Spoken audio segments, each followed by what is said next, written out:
bags were horror lies. Hello and welcome to Body Bags. My name is James and I'm your Sunday night reviewer. And to bring the end of our theme week, which was the end is nigh, our Lovecraftian horror theme week, I decided to bring you the Barry Levinson 1998 movie Sphere, which definitely has Lovecraftian elements, being like underwater and the underwater sea creature kind of feel the giant squids and stuff like that. So yeah, we have Dustin Hoffman, we have Sharon Stone, we have Liev Schreiber, we have Samuel L. Jackson, and they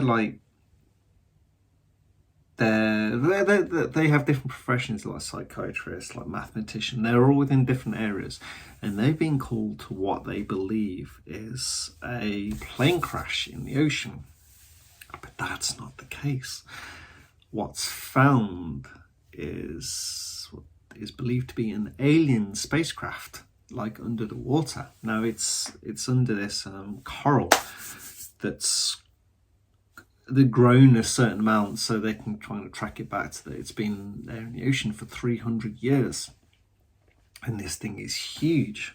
And so yeah, Dustin Hoffman's character was actually requested to write a kind of a paper on what if there was an alien encounter. Apparently he kind of just made a lot of it up, but the military, well, this kind of area within the military has been using this as like a Bible, which makes him shit himself a bit, because he's like, oh crap, this was not a real thing.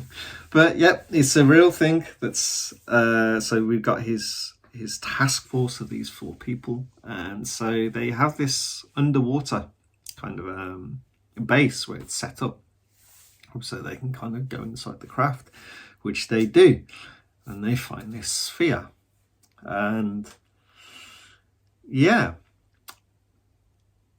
the sphere, it's I'm not going to give too much away with this one.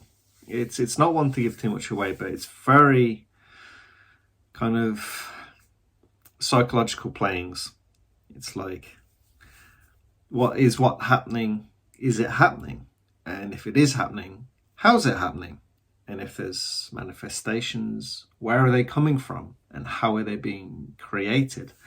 And it's all to do with the sphere, all these questions. So as you can imagine, the movie goes on. We have like this commander guy, and then these 2 like the officers working down there, and of course we start to get a body count, and yeah, different things are happening, like different there's one like say like jellyfish. When she's out there and there's jellyfish there, she gets basically stung to death by jellyfish. There's another one where someone's gone missing outside and they find the body and it's kind of been crushed and pulverized by some giant unknown thing. And then some giant unknown thing attacks the underwater space station where they are. It's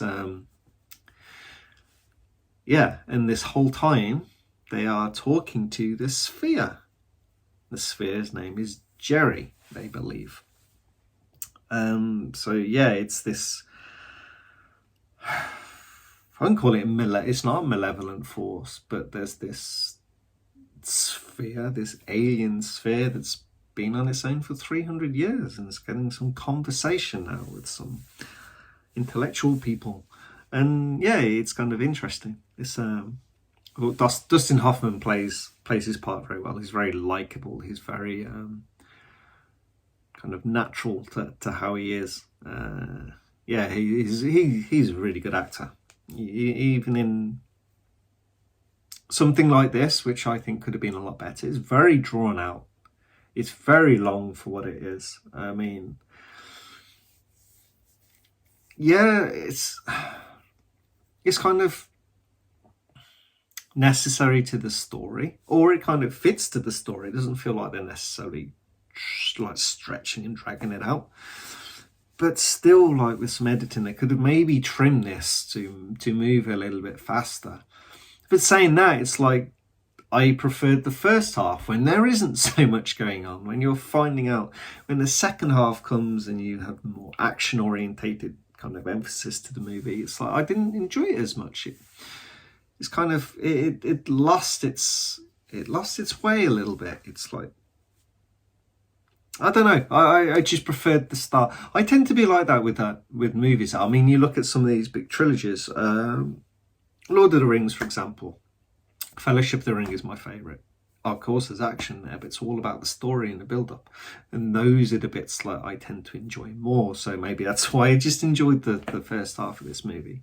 But it did lose me the second half, and it's kind of like where I was with the first. It does drop down quite a lot to the second half, and by the end of it I was like, yeah, the ending, I mean, there's always just how the ending happens, and they do something that's that quick and simple. No, I don't think so. It was too easy, and yeah, it's different. It's different. It's definitely a worthwhile watching the movie. But it's like 2 hours 15 minutes. It does eat up the time a little bit. But like if you like the underwater kind of Lovecraft thing, it's like definitely has those vibes under there. And like the characters, especially within the first half, the characters and with like how they're interacting with all these different situations, it's good. It's good. But anyway, that's the end of the review. I hope you guys enjoyed it. Can't speak. And I'll catch you next week. Thank you. Goodbye.